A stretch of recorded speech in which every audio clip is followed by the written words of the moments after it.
The Byzantine Empire, often regarded as the continuation of the Roman Empire in the East, emerged from the political and cultural transformations that reshaped the ancient world. Its rise was not a sudden event but rather a gradual evolution, influenced by the decline of the Western Roman Empire, strategic geographic positioning, and the consolidation of power under visionary leaders. The story of Byzantium is one of resilience, adaptation, and enduring legacy, weaving together military conquests, religious transformations, and administrative innovations that allowed it to thrive for nearly 1,000 years after the fall of Rome. The foundations of the Byzantine Empire can be traced back to the reforms of Emperor Diocletian in the late 3rd century, who divided the Roman Empire into eastern and western halves to better manage its vast territories. This division became permanent after the death of Theodosius I in 395 AD, when the empire was formally split between his two sons.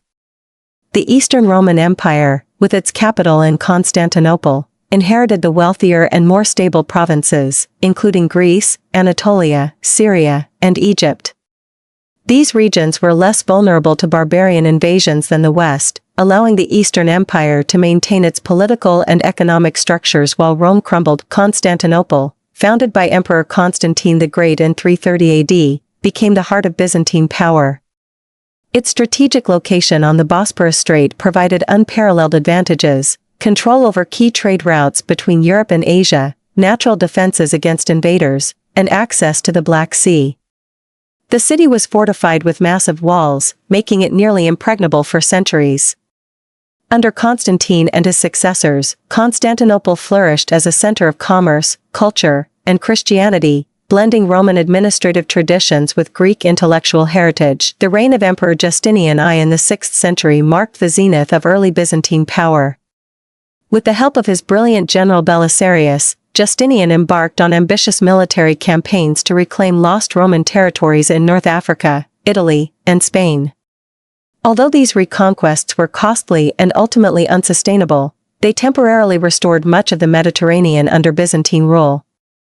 Justinian's legal reforms, most notably the codification of Roman law and the Corpus Juris Civilis, had a lasting impact, shaping European legal systems for centuries. His grand architectural projects, including the Hagia Sophia, symbolized the empire's wealth and devotion to Christianity. However, the Byzantine Empire faced constant threats from external enemies and internal strife. The Sasanian Persians challenged its eastern borders, while Slavic and Avar invasions tested its defenses in the Balkans. The rise of Islam in the 7th century brought a new and formidable adversary, the Arab caliphates. Byzantium lost Syria, Palestine, and Egypt to the rapidly expanding Muslim armies, but its resilient defense, aided by the revolutionary use of Greek fire, saved Constantinople from conquest. The empire adapted by reorganizing its military into the theme system, where soldiers were granted land in exchange for service, ensuring a stable defense force. Religious and political conflicts also shaped Byzantium's identity. The iconoclast controversy, a bitter dispute over the use of religious images, divided the empire for over a century. Meanwhile, tensions between the Eastern Orthodox Church and the Roman papacy eventually led to the Great Schism of 1054, formalizing the split between Christianity's two major branches. Despite these challenges, Byzantine culture thrived, preserving classical knowledge and producing remarkable achievements in art, theology, and philosophy. The Macedonian dynasty in the 9th and 10th centuries heralded a period of revival known as the Byzantine Renaissance. Emperors like Basil II expanded the empire's borders, crushing the Bulgars and reasserting dominance in the Balkans. Trade and diplomacy flourished, with Byzantium serving as a bridge between East and West. Yet, by the 11th century, new threats emerged. The Seljuk Turks in Anatolia and the Norman conquests in Italy weakened the empire, while the Crusades brought both temporary alliances and devastating betrayals. The Fourth Crusade's sack of Constantinople in 1204 was a catastrophic blow, fragmenting the empire for decades. Although the Byzantines reclaimed their capital in 1261, the empire never fully recovered. The rise of the Ottomans in the 14th century sealed its fate, culminating in the fall of Constantinople in 1453. Yet, even in decline, Byzantium's influence endured, shaping the Renaissance, Orthodox Christianity, and the cultural heritage of Eastern Europe. The rise of the Byzantine Empire was a complex interplay of continuity and change, where Roman traditions merged with Greek and Christian influences to create a unique civilization. Its legacy lives on in law, art, religion, and the enduring idea of an empire that stood as a beacon of civilization amidst the turbulence of the medieval world. The Byzantine Empire, often regarded as the eastern continuation of the Roman Empire, managed to endure for nearly 1,000 years after the fall of the Western Roman Empire in 476 AD. This remarkable survival was not a matter of chance but the result of strategic, economic, military, and administrative advantages that the Eastern Empire possessed, which its Western counterpart lacked. The differences in geography, governance, cultural cohesion, and external threats all played crucial roles in shaping the divergent fates of the two halves of the Roman world. One of the most significant factors in the Byzantine Empire's longevity was its geographic position. Centered around the city of Constantinople, the empire controlled key trade routes between Europe and Asia, as well as access to the Black Sea and the Mediterranean. The city's natural defenses, with its location on a peninsula surrounded by water on three sides and fortified by massive walls such as the Theodosian walls, made it nearly impregnable to invaders. Unlike Rome, which had been sacked multiple times by Germanic tribes, Constantinople remained secure for centuries, allowing the Byzantine state to maintain stability even as the Western Empire crumbled economically. The Byzantine Empire was far wealthier and more resilient than the Western Roman Empire. The eastern provinces had long been the commercial heart of the Roman world, with thriving urban centers such as Alexandria, Antioch, and Ephesus. Constantinople itself became a hub of international trade, linking the Silk Road with European markets. The Byzantine gold coin, the solidus, remained a stable and trusted currency for centuries, facilitating long-distance commerce. In contrast, the Western Empire suffered from economic decline, with dwindling tax revenues, a shrinking urban population, and an over-reliance on slave labor that became unsustainable as conquests ceased. Administratively, the Byzantine Empire benefited from a more centralized and efficient government. Emperors like Justinian I reformed the legal system, codifying Roman law in the Corpus Juris Civilis, which provided a stable legal framework for governance. The Byzantine bureaucracy, though often criticized for its complexity, ensured that the empire could mobilize resources and respond to crises more effectively than the fragmented Western Roman administration.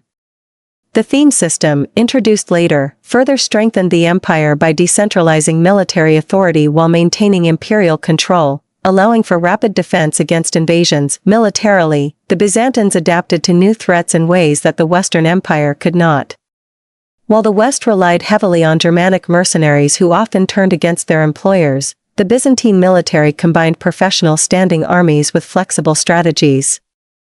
Innovations such as Greek fire, a devastating naval weapon, helped the Byzantines repel invasions by sea. Diplomacy also played a key role. Byzantine emperors skillfully played rival powers against each other, using alliances, marriages, and tribute to avoid outright warfare when possible. Culturally, the Byzantine Empire maintained a stronger sense of identity and unity compared to the increasingly fragmented West. Greek became the dominant language, replacing Latin, and Orthodox Christianity served as a unifying force, whereas the West struggled with doctrinal disputes and the growing power of the papacy. The Byzantine Church was closely tied to the state, creating a symbiotic relationship that reinforced imperial authority. Finally, the nature of external threats differed significantly. The Western Roman Empire faced relentless pressure from migrating Germanic tribes, such as the Visigoths, Vandals, and Ostrogoths, who eventually carved out their own kingdoms on Roman soil. In contrast, the Byzantine Empire faced periodic but not continuous invasions, allowing it time to recover between conflicts. Even when major threats arose, such as the Sassanid Persians or later the Arab Caliphates, the Byzantines demonstrated remarkable resilience, often recovering lost territories through strategic campaigns. In conclusion, the Byzantine Empire survived while the Western Roman Empire fell due to a combination of geographic advantages, economic strength, administrative efficiency, military adaptability, cultural cohesion, and strategic diplomacy. These factors allowed the Eastern Empire to withstand crises that would have shattered a less resilient state, ensuring its survival as a major power long after Rome had faded into history. Major cultural differences between the Eastern and Western Roman empires. Since the division of the Roman Empire into Eastern and Western halves in the 4th century AD, the cultural differences between them gradually deepened, ultimately forming two distinct identities. The Western Roman Empire stretched from Britain to North Africa, while the Eastern Empire, later known as the Byzantine Empire, encompassed Greece, Asia Minor, Egypt, and Syria. Although both regions inherited the Roman legacy, geographical, religious, linguistic, and social factors led to significant divergence in their cultures and civilizations. Language and cultural identity. Language was one of the most prominent distinctions between East and West. In the West, Latin remained the official language of literature, law, and administration, while in the East, Greek had been the language of culture and governance since the time of Alexander the Great. Although the Eastern Roman Empire considered itself the heir of Rome, the ruling elite in Constantinople spoke Greek as their daily language, giving Eastern culture a distinctly Hellenistic character. In the West, Latin maintained its prestige among the elite but was influenced by local dialects that later evolved into Romance languages such as Italian, French, and Spanish. This linguistic difference led to a divergence in literature and philosophy, with Western thought remaining more tied to Roman traditions, while the East flourished with a philosophical and scientific heritage built on Greek foundations. Religion and theological conflicts. Christianity played a pivotal role in deepening the cultural divide between East and West.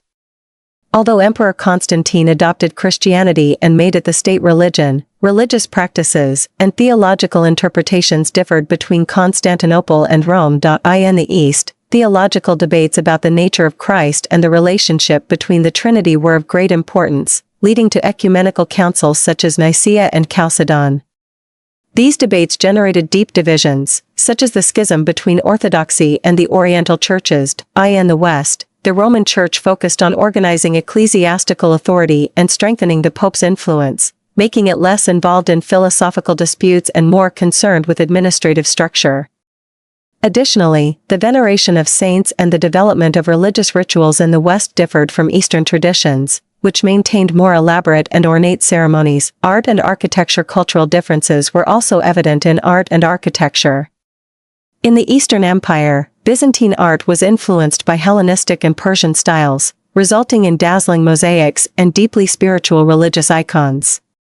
Byzantine architecture was characterized by massive domes, such as the Hagia Sophia, which became a model for Eastern churches. In the West, Romanesque architecture was more massive and simplistic, relying on arches and thick walls, as seen in early Roman churches.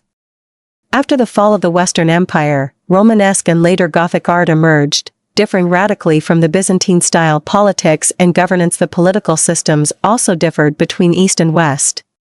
In the East, Byzantine emperors maintained strong centralized rule, benefiting from a complex bureaucracy and a well-organized military. In the West, the weakening of central authority led to the rise of feudalism and the fragmentation of power in favor of Germanic kingdoms. Intellectual heritage and education. In the East, schools in Alexandria, Antioch, and Constantinople preserved the Greek legacy in philosophy and science. In the West, education declined after the fall of Rome and only revived with the emergence of Catholic schools in the Middle Ages. During the reign of Emperor Justinian I, the Byzantine Empire underwent a radical transformation in its political and military trajectory, as it sought to restore the glory of the ancient Roman Empire through a series of ambitious military campaigns. Justinian ascended to the throne in 527 AD, and during his 38-year reign, he worked to reunite lost provinces and reassert Byzantine control over vast regions of the Mediterranean. One of his most notable military achievements was the reconquest of North Africa from the Vandals, where he sent the great general Belisarius at the head of a massive army to achieve this goal. This campaign was marked by speed and precision, and Carthage soon fell into Byzantine hands, paving the way for the restoration of control over the entire region. Justinian then turned his attention to Italy, where the Ostrogothic kingdom ruled Rome and large parts of the Italian peninsula. Once again, Belisarius achieved decisive victories, leading to the recovery of Rome, Naples, and Sicily for the Byzantine Empire. Alongside these military triumphs, Justinian strengthened the empire's infrastructure through massive construction projects, the most famous being the building of the Hagia Sophia, which became a symbol of Byzantine grandeur. He also reformed the legal system by enacting the Justinian Code, which unified Roman laws and became the foundation for legal systems in Europe for centuries to come. However, these expansions were not without challenges. The prolonged wars drained the state treasury and weakened the Byzantine army, leaving the empire vulnerable to external threats later on. Additionally, the outbreak of the Antonine Plague in the mid-6th century caused massive human losses, affecting the empire's military and economic capabilities. In the end, although Justinian's reign marked the peak of Byzantine expansion, these gains were not permanent. After his death, many of the territories reclaimed by the empire began to break away again due to external pressures and internal conflicts. Nevertheless, the reign of Justinian I remains one of the most fascinating periods in Byzantine history, representing a bold attempt to revive the Roman Empire under a Byzantine banner. The fall of Constantinople in 1453 marked a pivotal moment in world history, signaling the end of the Byzantine Empire and the rise of the Ottoman Empire as a dominant power in the eastern Mediterranean. The city, once the glorious capital of the Roman Empire and a bastion of Christianity for over 1,000 years, succumbed to the relentless forces of Sultan Mehmed II, known as Mehmed the Conqueror. The conquest was not the result of a single event but rather the culmination of a complex interplay of political, military, economic, and technological factors that had been unfolding for centuries. One of the key factors leading to the fall of Constantinople was the gradual decline of the Byzantine Empire. By the 15th century, the empire had been reduced to a shadow of its former self, its territories fragmented, and its power diminished. Centuries of internal strife, including civil wars, dynastic conflicts, and religious divisions, had weakened the empire from within. The Fourth Crusade in 1204 dealt a particularly devastating blow when Crusader armies sacked Constantinople, establishing a Latin empire that lasted for several decades. Although the Byzantines eventually reclaimed their capital in 1261, the damage was irreversible. The empire never fully recovered its former strength, leaving it vulnerable to external threats. Another critical factor was the relentless expansion of the Ottoman Empire. Emerging as a small principality in Anatolia in the late 13th century, the Ottomans rapidly expanded their territories through a combination of military conquests and strategic alliances. By the early 15th century, they had encircled Constantinople, cutting off its land and sea routes. The Byzantines, isolated and lacking strong allies, could no longer rely on external support. The Ottomans, under the leadership of ambitious sultans such as Murad II and later Mehmed II, systematically tightened their grip on the region, leaving Constantinople as the last major Christian stronghold in the east. The military superiority of the Ottomans played a decisive role in the fall of the city. Mehmed II meticulously prepared for the siege, assembling a vast army estimated at over 80,000 soldiers, including elite janissaries, skilled artillery units, and a powerful navy. One of the most significant advantages the Ottomans possessed was their use of advanced siege technology, particularly massive cannons designed by the Hungarian engineer Orban. These cannons, capable of firing enormous stone balls, shattered the once impenetrable Theodosian walls, which had defended Constantinople for centuries. The Byzantines, despite their courageous defense led by Emperor Constantine XI, were outmatched in both numbers and firepower. The lack of substantial external support further sealed Constantinople's fate. The Byzantine Empire had long relied on alliances with Western European powers, but by the 15th century, these alliances had weakened. The Great Schism between the Eastern Orthodox and Roman Catholic churches created deep religious divisions, and despite a temporary reconciliation at the Council of Florence in 1439, many Byzantines distrusted the West. When Constantine XI appealed for help, the response from European powers was fragmented and insufficient. A small contingent of Genoese and Venetian soldiers fought alongside the Byzantines, but without a large-scale military intervention, their efforts were in vain. Economic exhaustion also contributed to the city's downfall.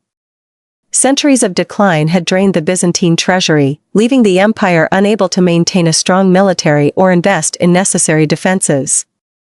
The population of Constantinople had dwindled, and many of its neighborhoods lay in ruins. In contrast, the Ottomans commanded vast resources from their expanding territories, allowing them to sustain prolonged military campaigns. Mehmed II's ability to finance the siege, pay his troops, and secure the loyalty of his commanders gave the Ottomans a crucial advantage. Finally, the determination and strategic vision of Mehmed II cannot be overlooked. Unlike his predecessors, Mehmed was not content with merely surrounding Constantinople. He was resolved to conquer it and make it the new Ottoman capital. His meticulous planning, including the construction of the Rumeli fortress to control the Bosporus, demonstrated his long-term strategy. The young sultan's leadership inspired his troops and ensured the siege's success.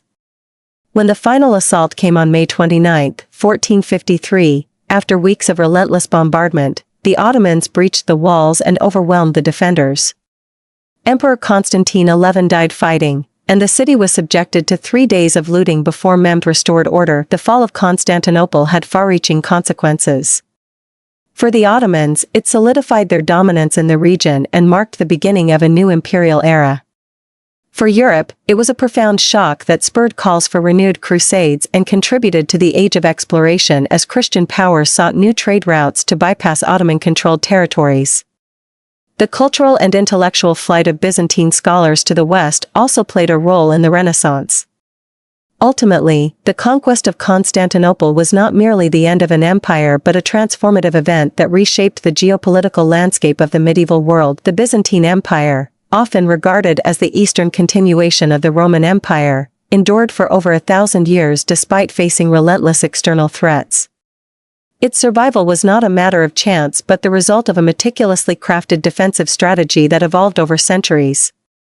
This strategy was shaped by geographical advantages, military innovations, diplomatic acumen, and administrative efficiency, all of which allowed Byzantium to withstand invasions, rebellions, and economic crises that would have toppled lesser states. From its capital, Constantinople, the Byzantines commanded a strategic position between Europe and Asia, surrounded by natural barriers that fortified their defenses. The city itself was nearly impregnable, protected by the massive Theodosian walls, a triple-layered fortification that repelled countless sieges. These walls, combined with the empire's mastery of naval power in the Bosporus, ensured that even when enemies breached the outer provinces, the heart of Byzantium remained secure. Beyond physical fortifications, the Byzantines excelled in intelligence and diplomacy. They employed a network of spies to monitor neighboring powers, often preempting invasions through timely alliances or strategic bribes. The use of divide-and-rule tactics against their adversaries, such as playing the Sassanids against the Arabs or the Bulgars against the Rus, prolonged their dominance in the region. Additionally, the empire's ability to adapt its military structure, shifting from the Roman legion system to the Thematic, or provincial armies, allowed for rapid mobilization against threats while reducing the burden on the central treasury. Perhaps the most critical aspect of Byzantine defense was its economic resilience.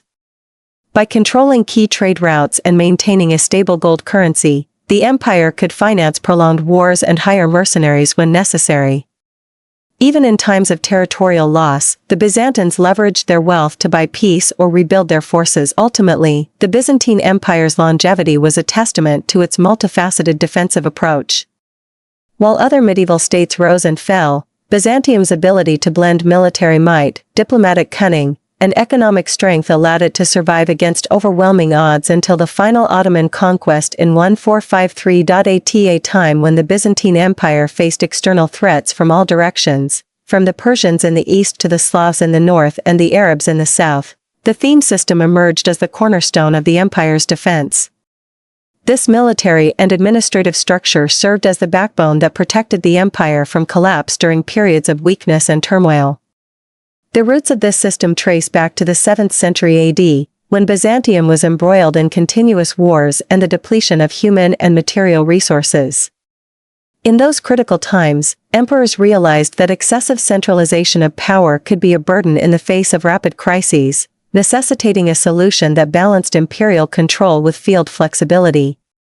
Thus, the themes were born: regional military divisions that made each area responsible for its own defense and recruitment. Each theme encompassed a tract of land inhabited by soldier farmers, who combined agricultural work with military training. These soldiers, known as stratioti, were granted land in exchange for their military service, providing the empire with a standing army without exorbitant costs. This feature was vital in an era when the imperial treasury suffered from scarce resources after prolonged wars with the Persians and later the Islamic conquests. The theme system was not merely a means of border defense but also a tool to reinforce loyalty to the state.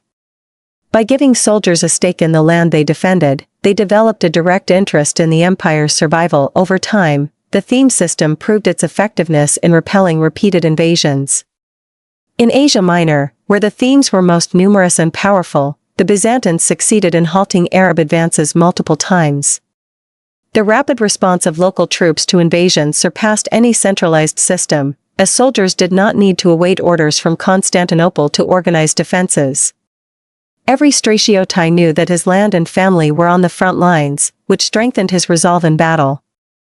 The geographical distribution of the themes was also carefully planned. Border themes were more fortified and equipped, while interior themes acted as reserves or secondary lines of defense. However, the theme system was not without flaws. Over the centuries, nobles and high-ranking military officers began exploiting the system to expand their influence.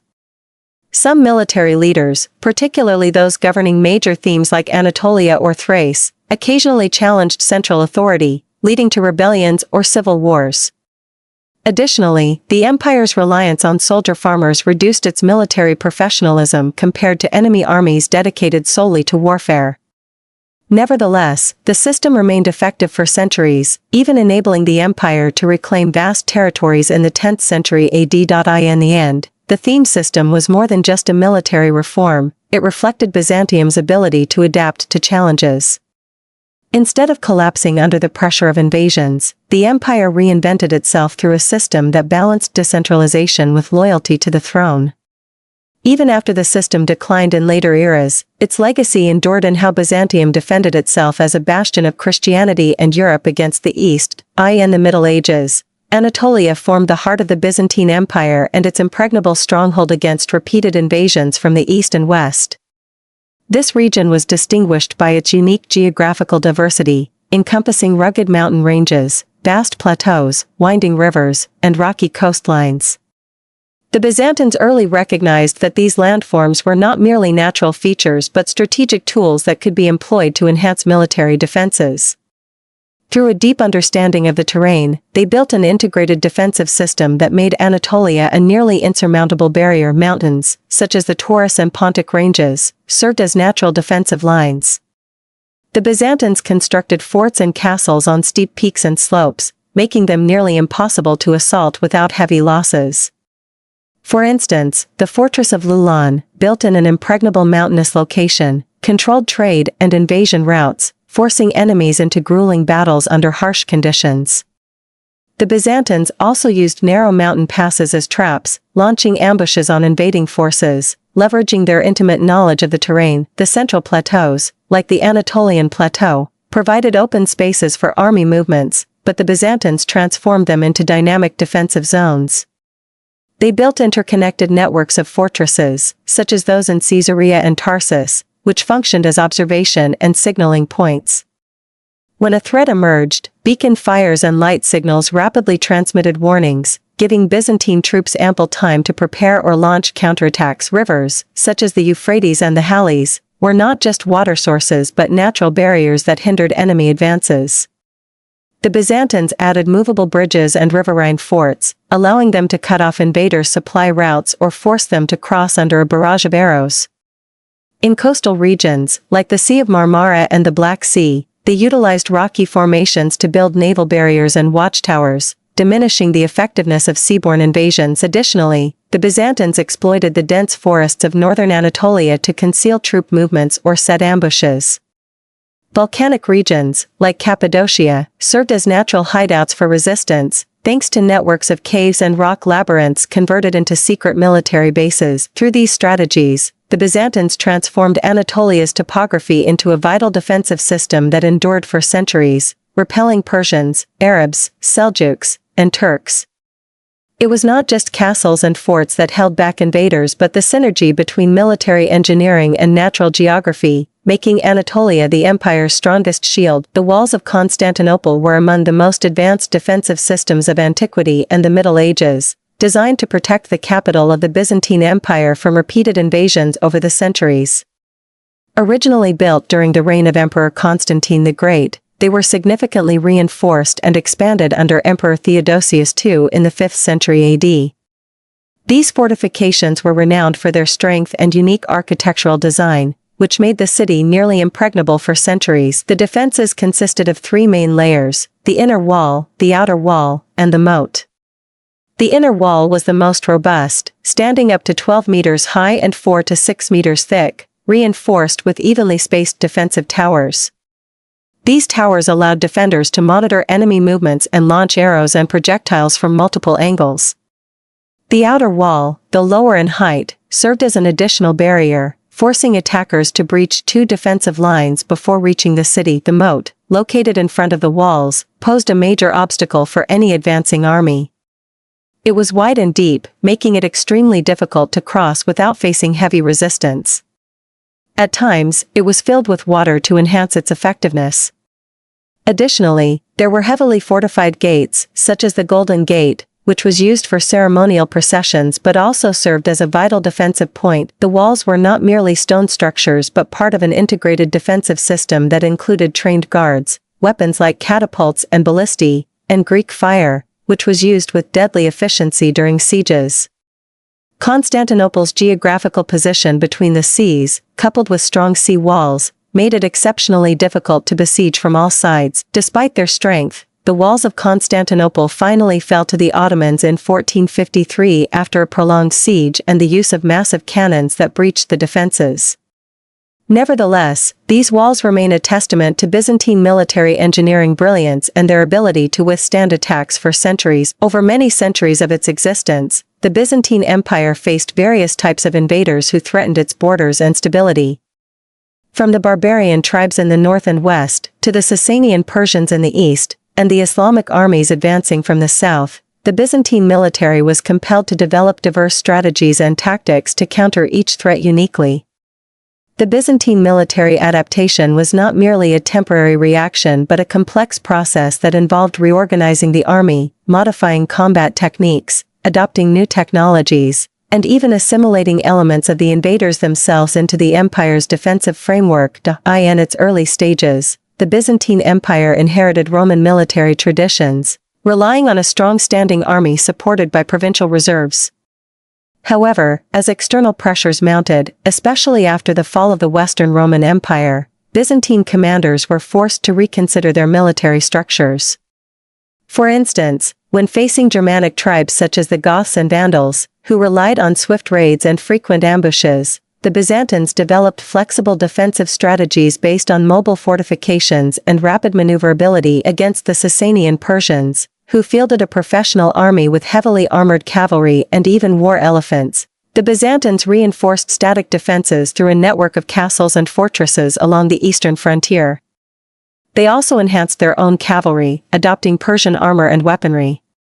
Major battles, such as the Battle of Dara in 530 AD, demonstrated how meticulous planning and clever use of terrain could secure victory even against numerically superior foes. Perhaps the greatest challenge came with the rise of Islamic armies in the 7th century, which excelled in mobility and desert warfare. Here, the Byzantines adopted new strategies, avoiding large-scale direct confrontations and instead focusing on defending key cities like Constantinople while utilizing their powerful navy to control sea routes and block enemy advances into the empire's European heartland. Byzantine adaptation was not limited to purely military measures but extended to socio-economic strategies. When confronted by Slavic invasions in the Balkans, the Byzantines employed a policy of assimilation, allowing some tribes to settle within imperial borders in exchange for military service. Thus, some former invaders became defenders of the empire, even enriching its cultural and military diversity. In later periods, particularly under emperors like Nikephoros II Phocas and John I Simoskis, the Byzantine army underwent substantial reforms, emphasizing professional soldiers over mercenaries. The development of the theme system, integrated military and administrative units, enabled faster responses to external threats. In summary, the Byzantine Empire's ability to endure for over a millennium against successive waves of invasion stemmed from its unique capacity for adaptation. Rather than relying on a static military doctrine, the Byzantine army remained in a state of continuous evolution, learning from its enemies' strengths and transforming challenges into opportunities for survival and prosperity. The Byzantine Empire was the heir to Roman military traditions, yet it developed distinct warfare methods, particularly in the use of infantry and cavalry. Byzantine tactics relied on flexibility and adaptation to various threats, making the Byzantine army one of the most organized forces of the Middle Ages. Byzantine infantry tactics. Byzantine infantry relied on solid defensive formations, drawing inspiration from classical Roman traditions. The most common formation was a modified phalanx, where soldiers stood in tight ranks, using large shields and long spears to repel enemy attacks. The primary goal of the infantry was to maintain cohesion and provide a stable base that allowed cavalry to maneuver. Byzantine infantry units were divided into different categories, including heavy units armed with swords and dory, spears, and light units consisting of archers and slingers. Archers played a crucial role in weakening the enemy before direct engagement, while heavy units bore the brunt of close combat. Organizationally, the Byzantines relied on the thematic system, where each theme, military district, consisted of infantry supported by light cavalry. Byzantine commanders emphasized discipline and patience in infantry training, as maintaining formation was crucial on the battlefield. Byzantine cavalry tactics. In contrast, Byzantine cavalry served as the army's primary offensive arm and was more tactically versatile than infantry. Byzantine cavalrymen were well armored, wearing chainmail and carrying large shields, making them difficult to penetrate. Their primary weapon was the long lance, Kantarian, alongside swords and war axes. The most prominent cavalry units were the cataphractoi, heavily armored horsemen resembling later Persian cataphracts or European knights.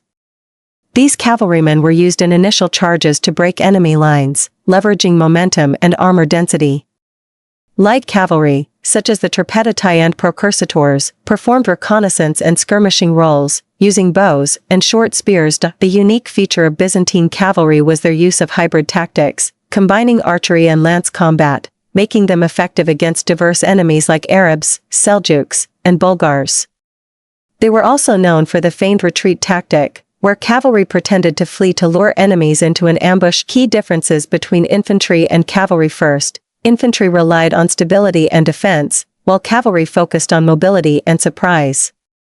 While infantry formed an immovable wall against attacks, cavalry executed swift strikes to dismantle the enemy. Second, equipment differed significantly.